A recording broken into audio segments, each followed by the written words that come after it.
দর্শকদের কাছ থেকে খুব ঘন ঘন আমি একটা অভিযোগ পাই, আপু লাচ্ছা সেমাই কেন পারফেক্টভাবে ভেজে না। ভেজাতে গেলে হয় কখনো নরম হয়ে যায়, আবার কখনো ড্রাই থেকে যায়। এই রেসিপিতে আমি দেখাবো কিভাবে ঝটপট লাচ্ছা সেমাই একদম পারফেক্টভাবে ভেজানো যায়।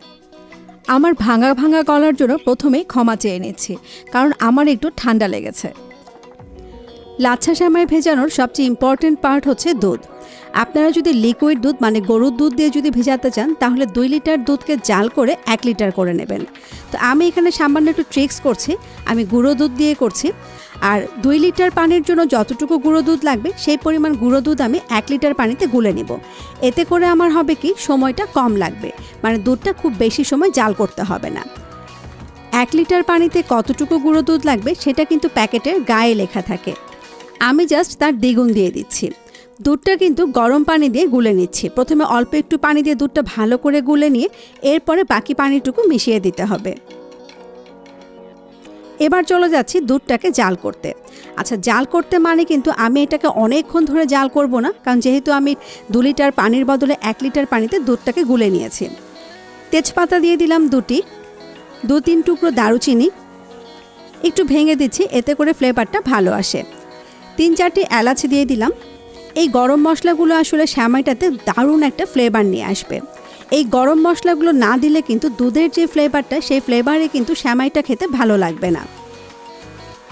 জাস্ট একটা বলক আসা পর্যন্ত দুধটাকে আমি জাল করে নিচ্ছি। তবে নাড়াচাড়া কিন্তু থামানো যাবে না, কারণ গুঁড়ো দুধ কিন্তু খুব সহজেই হাঁড়ির নিচে লেগে যায়। দুধটা গরম হয়ে গেছে, এবার 1 কাপ চিনি দিয়ে দেব। অর্ধেকটা দিয়ে মিক্স করে নিয়ে এরপরে বাকি অর্ধেকটা দিয়ে দেব। তবে চিনির পরিমাণটা কিন্তু আপনারা আপনাদের টেস্ট অনুযায়ী কমিয়ে বা বাড়িয়ে নিতে পারেন। চিনিটা দেওয়ার পরে চিনিগুলো গলে যাওয়ার জন্য কিন্তু মিনিট 2 ভালো করে জাল করতে হবে। আর চুলোর আঁচটা কিন্তু একদম ফুল আছে। চিনিটা ভালোভাবে মিক্স হয়ে গেলে গরম মশলাগুলো তুলে ফেলে 1 টেবিল চামচ পরিমাণ কিশমিশ দিয়ে দেব। একটু ভালো করে মিক্স করে নিয়ে সেমাইটা ভেজাতে চলে যাচ্ছি। এবার লাচ্ছা সেমাই ভেজানোর সবচেয়ে ইম্পর্টেন্ট টিপসটা আপনাদের দিয়ে দেই। সেমাই কিন্তু কখনো খুব বেশি বড় পাত্রে ভেজানো যাবে না, মানে সেমাইটা এমন পাত্রে ভেজাতে হবে যেন সেমাইগুলো বাটির গায়ে লেগে থাকে। অনেক বড় পাত্রে সেমাই ভেজালে হবে কি, অনেক বেশি পরিমাণ দুধ লাগবে সেমাইগুলোকে ভেজাতে, তখন কিন্তু সেমাইটা দুধ দুধ হয়ে যাবে, খেতে অতটা ভালো লাগবে না। আমারটা লক্ষ্য করুন, আমি কিন্তু সেমাইগুলো দিয়ে দিচ্ছি, আর দেখুন সেমাইগুলো কিন্তু বাটির গায়ে লেগে আছে। আপনাদের যদি সেমাইয়ের চাকতিটার সাইজের বাটি না থাকে, সেক্ষেত্রে সেমাইগুলোকে ভেঙে ছোট পাত্রে ভেজাবেন, কিন্তু বড় পাত্রে ভেজাবেন না। এবার আমি দুধ দিয়ে দিলাম। একটু লক্ষ্য করুন, আমি কিন্তু দুধটা এমনভাবে দিলাম যেন সেমাইয়ের গায়ে গায়ে থাকে, আবার সেমাইটা দেখাও যায়।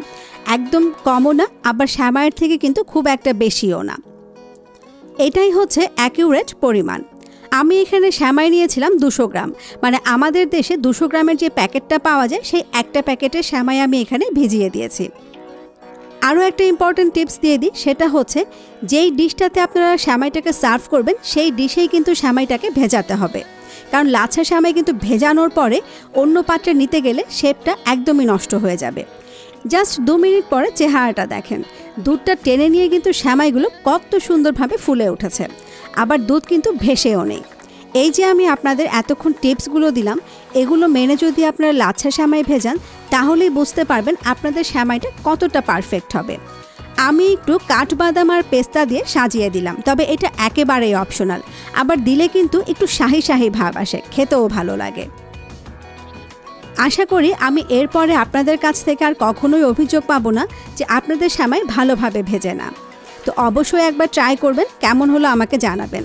আবারও দেখা হবে অনলাইনে নতুন কোনো রেসিপি নিয়ে। সে পর্যন্ত সবাই ভালো থাকবেন, আমাদের জন্য দোয়া করবেন। ভিডিওটি দেখার জন্য সবাইকে অসংখ্য অসংখ্য ধন্যবাদ।